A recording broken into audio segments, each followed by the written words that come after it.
Let S be the square, one of whose diagonals has endpoints with coordinates 0.1, 0.7 and minus 0.1, minus 0.7. A point V with coordinates x and y is chosen randomly inside the square with side length 2012. Let TFV be a translated copy of square S centered at V. A translated copy of a square is created when the original square is parallelly shifted to a different location. What is the probability that a translated square TFV centered at point V contains exactly 2 points with integer coordinates in its interior? Let us look at the drawing. This square has two vertices with coordinates given in the problem, and the other two vertices with the symmetrical coordinates minus 0.7, 0.1 and 0.7 minus 0.1. Since we know the coordinates of all vertices of the square, we can calculate the side length of this square. So it's the unit square with side length equal to 1, and its center is at the center of coordinates. This diagram shows our original square drawn with solid lines and a translated square marked with dotted lines. We want to understand when a translated square contains a certain point with integer coordinates and when it does not. The points with integer coordinates are called lattice points. Our center of coordinates 0, 0, which is also the center of the original square, is an example of a lattice point. In this diagram, one of the edges of the translated square is close to lattice point 0, 0. The translated square still contains it. We have also drawn a straight dotted line through the center V of the translated square that is parallel to the edge that is near the lattice point. Clearly, if that edge actually reaches the lattice point 0, 0, this line that contains center V will coincide with the edge of the original square, and when this line with center V slides outside of the original square in the direction of the arrow, that's when the translated square will not contain lattice point 0, 0 any longer.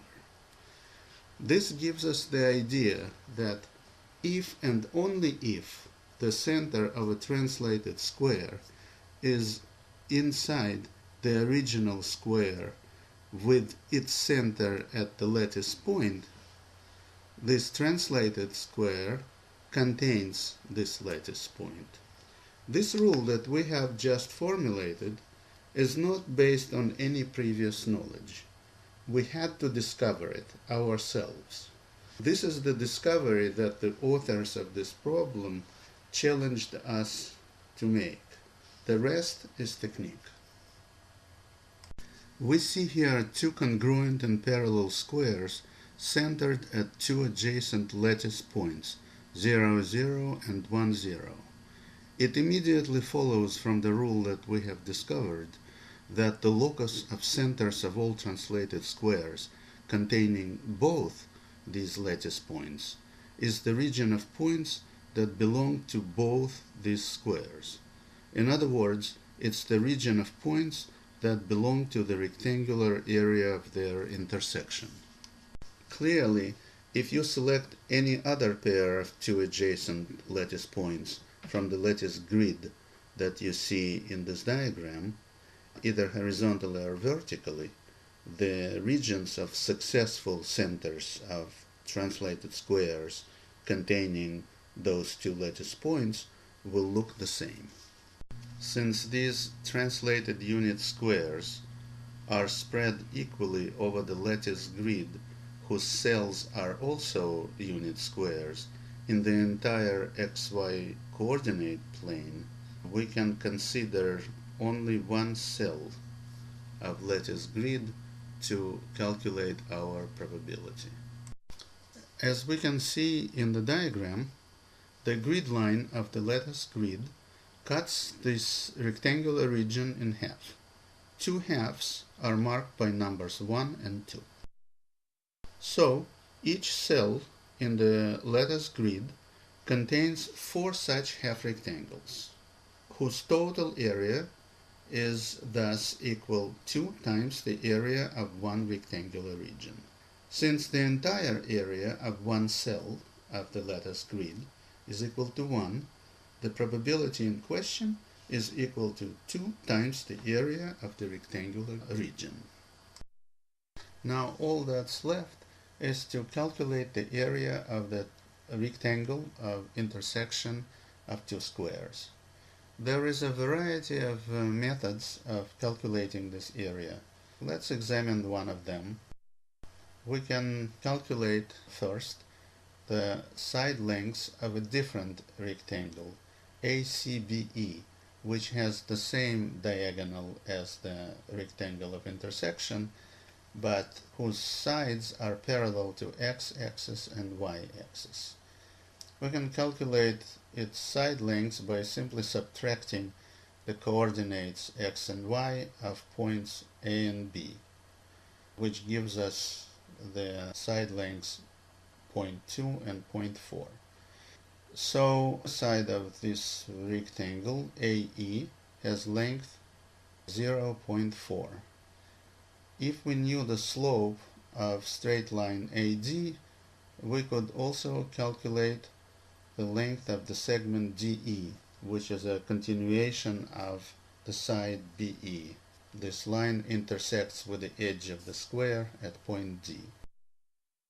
We can easily find the slope of straight line AD because we know the coordinates of two vertices of the square, 0.3.1 and 1.1.7.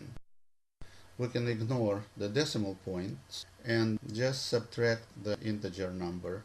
7 minus 1 gives us 6 and 11 minus 3 gives us 8.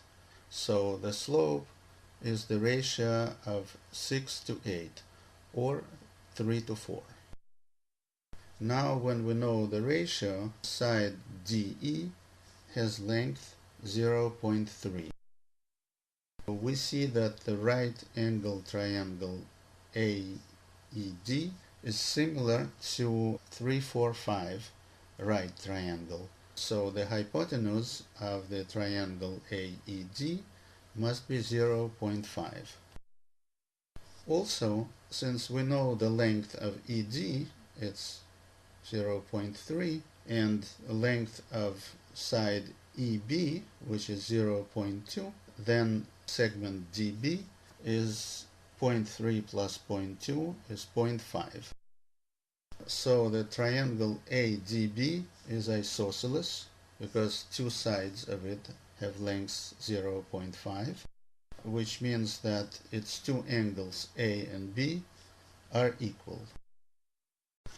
So two right triangles ABF and ABE are congruent because they have the same hypotenuse AB and their corresponding angles are equal. So the side lengths of triangle ABF are also 0.2 and 0.4.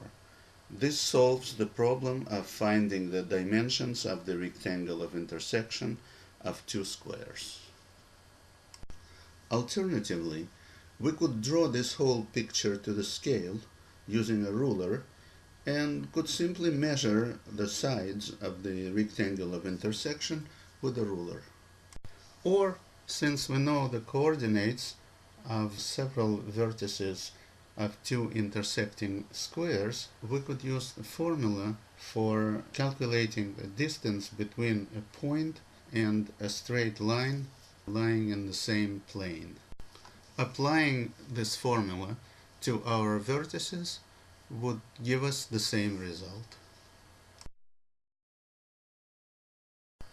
the probability of randomly selecting the center of a translated square containing two lattice points is equal to the total of 4 areas of half rectangles with side lengths 0.2 and 0.4, which is equal 0.16.